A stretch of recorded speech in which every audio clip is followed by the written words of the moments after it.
next hour or two on the program.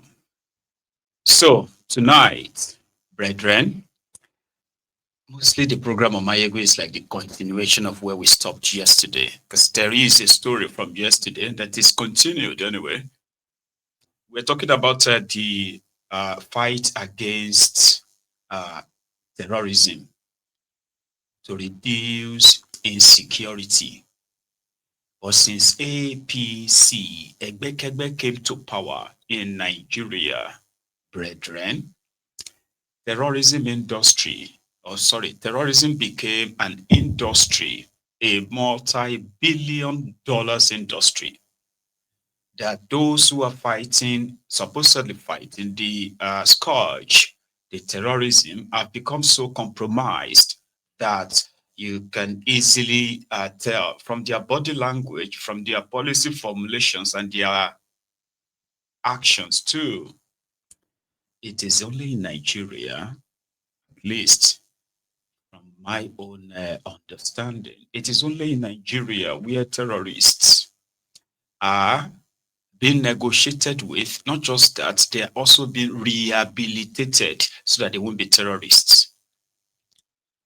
While those who are their victims are continually left on their own, and those who speaks for them, called the activists, are treated as terrorists. They are those who are standing trial, going to their courts because they were speaking on the problems. You probably have been following the news in the last 1 week. If you have been following the news in the last 1 week, you should be familiar with the killings and kidnappings that took place in some part of northern Nigeria, specifically in the northwest of Nigeria, including Katsina and then Zamfara. And then you also did see the peace meeting. They called it peace meeting between the terrorists, giving the government the opportunity to have all these terrorist leaders and their supporters converge in a place, but they had no plan of neutralizing them. Rather, they want to keep them as partners. That I still don't understand. And every now and then that they come out to say they have repentant terrorists, they are rehabilitating terrorists. Ordinarily, you would expect, like naturally, you would expect that when more and more terrorists surrenders, right? That in itself, okay, should affect the war on terrorism positively on the side of the government and negatively on the side of the terrorists, rather than the more the terrorists surrendered and being processed for rehabilitation, the worse the insecurity gets. So they had peace meeting with some of these terrorists. That won't be the first time, it won't be the second time. But under Tifnumbu, it's probably the 10th time that they have been having different peace deals with these terrorists. And the more they have the peace meeting, the more the insecurity escalates, the more they announce repentant terrorists that they are rehabilitating, the worse the insecurity gets, because it is an industry, a lot of it. They have their camps all over the country. And these are lands where, the neighboring communities have been subjected to all kinds of inhumane treatment known to these violent groups. But at the same time, they do have the local Islamic scholars who have been very much rooting for them. I believe in place of, security for themselves. Communities have been subjected to the controls of all these terrorists. And in the last 10 years, they've succeeded in building, establishing themselves so much that even Nigeria government recognizes the areas they controlled as ungoverned areas. So they are just business partners, in my own opinion. So they had the opportunity of having these terrorists in a single place and just send them to their creators or apprehend them. But unfortunately, right, the terrorists were armed to the teeth, while the security agents, the government representatives, the communities, and the rest of them went there unarmed. Meaning, if anybody misbehaves, they can open fire on them, and there's nothing that will happen. These are the videos, these are the scenes that we have now become accustomed to. And especially if you are living in the diaspora, yeah, where so many of them will tell you that you are not so familiar with what is going on in Nigeria, or you are just listening to imaginations of the people, because to them, all of this seems to be normal. Yeah, seems to be normal because Nigerians have formed their habit of pretending, right, that something is not happening, especially if it hasn't happened to them. That is their own cope mechanism in order to be completely, right, uh, disinterested, so to say. You get what I mean about anything going on out there. And if you that live abroad really get to see all these stories left, right, and center, seems to be so worried. This is why, because as much as their propaganda works more on a lot of people, even those in the diaspora too, but it is not on everyone. And, you know, instances like this, videos like this, and all that, they are the evidence to tell you that this is not normal. Like it's easier for you to conclude and say, this is not right. This is not normal. This can't be right. We see videos of these guys meeting terrorists and they say they're having peace meeting. A day or two after that, more victims will become, they are victims, right? Those that they will kidnap and those that they will kill. And it seems like it's all right. You get what I mean? So they called all of them together a few days ago, and it was to have peace deal. I don't even understand what this peace deal means in the truest sense of it. Like the terrorists are kidnapping and killing people. Then you call them for peace. Peace like what? That please don't kidnap them anymore. So what are you going to give them in return? That they should go back and start rearing their cows? That they should give you their AK-47 and all these military weapons that they are wielding, all of that? Like, what kind of peace meeting do you have where there is no chance of these guys surrendering their weapon? Here is another thing you should observe, brethren, that before APC, Egbekegbe came, listen to this. It's it is an observation. It's very important. When before APC, Egbekegbe came, you had the Niger Delta militancy. Remember?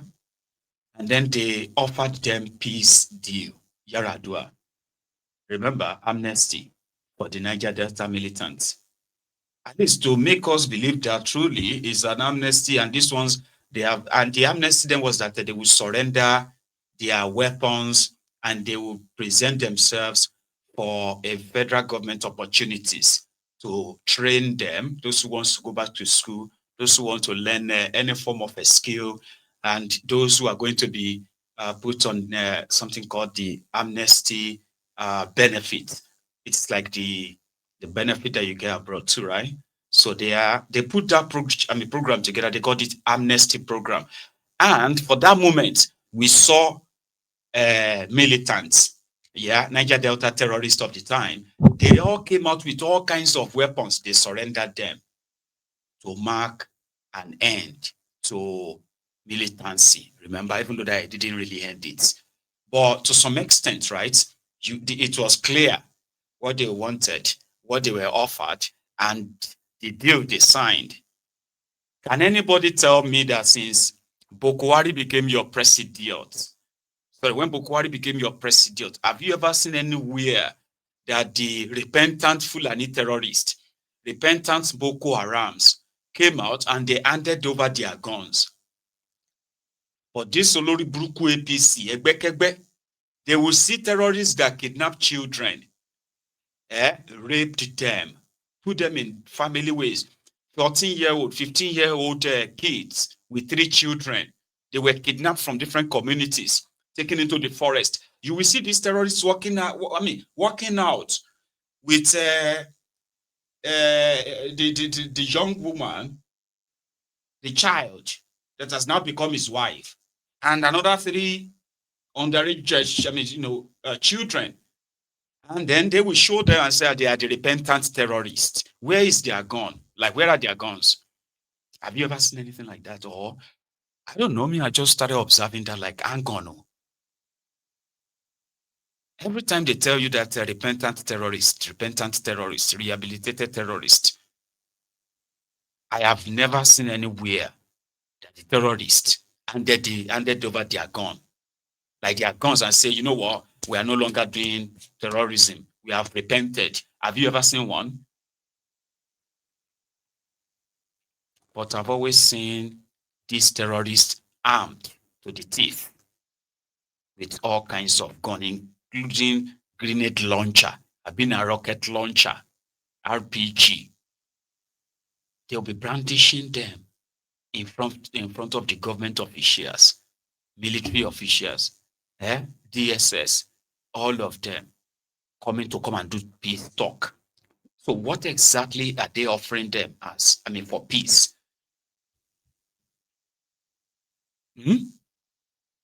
So they finished from the peace meeting. So what happened? They went on, prior to their peace meeting, they went to a mosque. They killed 40 people.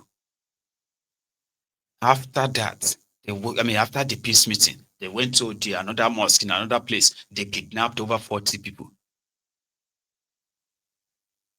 So a few days after that now, before at their peace meeting, this guy called Garwa, Garwa, is a terrorist leader. Let me see if I have his image on the, yeah, that's him. They call him Garwa. What the people of Katsina did to him or to his ancestors, nobody knows. But he's got his own camp somewhere in Katsina, right? And he's now offering them 40 people to say, you know what? I've changed my mind. I have a lot of people here in my captivity. I'll give you 40 in good faith. And I want you to listen very, very carefully. The reason why I kidnapped these people was because the military invaded our camp. Illegally occupied people's land, which is what they are even killing them for, right? But they call them camps. Camps where what they do in their camp is to go out, kidnap people, bring them into this place, right? And demand for ransom and commit all kinds of that crime. They call the place camp. But they are wielding different guns and all that. Camp to do what? Camp for what? This will be warning to Nigerian military that is giving them 40 people that he captured, never to be prosecuted or punished for that, because it's going to get amnesty anyway. What are you fighting for, Mr. Garwa? Nobody knows. He kidnapped people, his men, his own fellow terrorists kidnap people, he's their leader. So in good faith now, he wants to offer back 40 people he kidnapped. Kidnapping in Nigeria carries a death sentence or life imprisonment in Nigeria. But it's common business for these guys. Nigerians are just like animals to them, that they just hunt. You hunt them down. Anyone that is stubborn, shoot and kill him or her. Those ones who obey, march them into the forest. They are animals. Put them in the cage, tie their hands, tie their legs, make video of them and send it to their family members. Put it on social media. Because you know nothing is going to happen. Not the law, no. And that is the exact way this terrorist is talking. Now, he speaks in Hausa, I believe, right?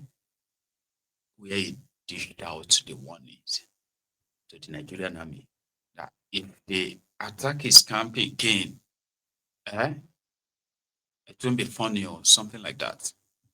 Ranar Laraba an ba su kimanin mutum 30 can 27 ga 3 30 kenan su aka bada. An hada nawa kenan, an samu kimanin mutum 70 hadda biyu, kuma ba wani abu ba yasa aka bada su ta dalilin sasancin da aka yi, ba wai wata barazana aka yi mu wanda suke rike da su ba ƙarhin yaƙi aka nuna ba, alƙawalin nan da aka ɗauka shi ya sanya aka bada su. Sannan ba wurin mutum guda suke ba, an soje wannan an soje wannan an soje wannan a bada su. Sannan tun ranar Laraba da aka bada su, mai gidan mai umurce ni da cewar in tahi in je can wajen mun hayan daji, duk dai abin da ya samu duk wanda aka san an kama a cikin dajin nan a an so shi. To kuma ina can ina bakin kokari na an so shi, na an so su mutanen wanda aka kakkama. Sai kuma ga report an bamu daga ruwan godiya cewar jami'an tsaro sun je sun samu mutanen mu sun bude musu wuta, kai ba ma mutanen mu kadai ba har da Hausa an yi kan mai uwa da wabi, an kashe mata da maza da yan yara, sannan an kwashe dukiya an sun tafi da baburan mu. To kaga wannan abun shi ke nuna alamar su ma jami'an tsaron akwai yan ɓata gari daga cikin wanda ba sun abin na lahiya, ko ba gaskiya ba. Don haka nan in za ku ɗauki mataki ku ɗauki mataki akan abun nan, in ko ba za ku ɗauki mataki ba to gidan jiha za a koma. Ba sai an goma a gidan jiya ba, abu ya lalace kuma a zo ai ta yada ma duniya ana cewa ai mun saba alƙawari, mu maciya amana ne kaza kaza. Yau abun nan ya faru Juma'a, kuma ku annan shugabannin ba wanda bai sani ba, ko akwai wanda rufudin bai zo mai ba. Abun da na faɗi ƙarya na faɗi, kun san an yi ko ba gaskiya ba. To don haka nan dama ire-iren wa'annan abubuwa su suka ɓata ƙasar nan, ko ba gaskiya ba. A je a samu bayin Allah da basu ji ba basu gani ba a masu kisan gilla. Mu da mun je mun rama a yada ma duniya a ce ai mu yan ta'adda ne kaza kaza, wai mu rayuwar mu wace irin mu ya aka dauki rayuwar mu. To bari ku ji in ga maku, tsakani da Allah in kowa zai tsakanin shi da Allah, kowa tsakanin shi da Allah. In ko ba za a yi tsakani da Allah ba to rayuwa ba ta yi rayuwa ba. Duk wanda ya dauki rayuwar mu ba bakin komai take ba to tashi shi ma banza a banza take. Wallahi da ka ce za ka kashe man rai to ni ma daukan naka zan yi, ko ba haka ba. Don haka nan tsakanin da Allah in za a tsaya a yi abun nan na tsakani da Allah kawai a tsaya a yi shi.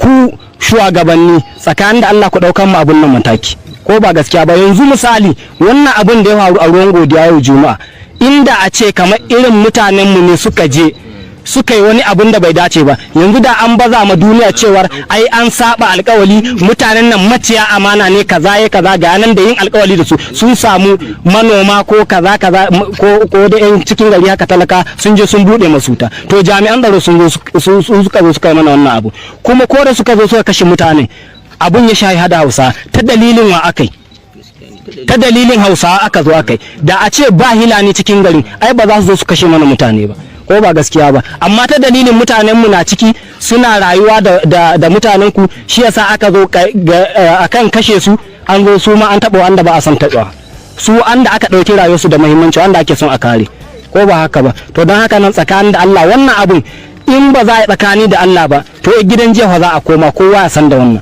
Sannan bai yiwu mu a taba mu a ce ko ba za mu yi magana ba, ko ba gaskiya ba. Tsakani da Allah za a dauki matakin da ya dace a zo a dauka. In kuma aka ce wai wannan abun yaudara za a kulla, a zo ai a kashe mana mutane a ce ai wasu jami'an tsaro ne suka zo daga wuri kaza, ba za mu yadda da wannan ba. In aka zo aka kama mana mutane aka tai da su, mu tambaya yan ina ne, a ce ai ba yan nan bane, to ba za mu lamunta da wannan ba. Dama tun farko sai da muka yi muku wannan kumfili din, kuka ce kun amince duk wani jami'in tsaro ba wanda ba ku zama da shi ba, da manya da ƙanana ba wanda bai san da maganan nan ba. To ga irin ta yanzu an zo an fara, kuma mu tun da aka yi wannan abun akwai wani kumfili wanda za ku nuna cewa ai gashi akwai wata alama ta barazana ta bangaren mu wanda za a ce mun yi ne saba alƙawari, ko akwai? In akwai kawai ku faɗi, ko ba gaskiya ba. To mu gashi yanzu an fara. Dan issue din da aka samu ma kun yi magani, ko ba haka ba. Kuma matsalar da aka samu ran da aka kira ni aka ce gashi na je na tare na anshi mutanen nan aka maida da mashin din da aka anso da kuɗi, hatta da wayar da aka ansa sai da aka maida, ko ba a maku ba ga maku ba. To don haka nan kaga muna ta bakin kokarin mu kuma ana bibiyan mu dan a salwantar da rayuwar mu. To rayuwa ba za ta yi da haka ba. In abun nan ba na tsakanin da Allah bane, za a yi kowa ya jaye hannun shi kawai. In ana ganin kamar karfin yaki zai samar da zaman lahiya, ga hili ga mai doki. Shekara na tun da ake bala'in, duk wani security ba wanda bai yi kokarin shi ba akan wannan matsala, ko ba gaskiya ba. To yanzu mutanen nan da aka anso tun da ake bala'in, ku gaya man jami'an tsaron da kuka taba tura ya anso muku daidai da mutum 20 ko 30 a hannun irin mutanen mu ta karfin yaki, ku gaya man su babu, ko ba gaskiya ba. Amma wannan ta maslaha aka bi kuma ga su an bada su. to don haka nan ẹni òfò ni ẹ ṣòfò láyé ẹ tún ṣe lálìkìyàmà ẹ̀yin rádaràda wọ̀nyí. ẹni òfò. I mean, it is ridiculous, right? And somehow it is as funny as it is also disgraceful when terrorists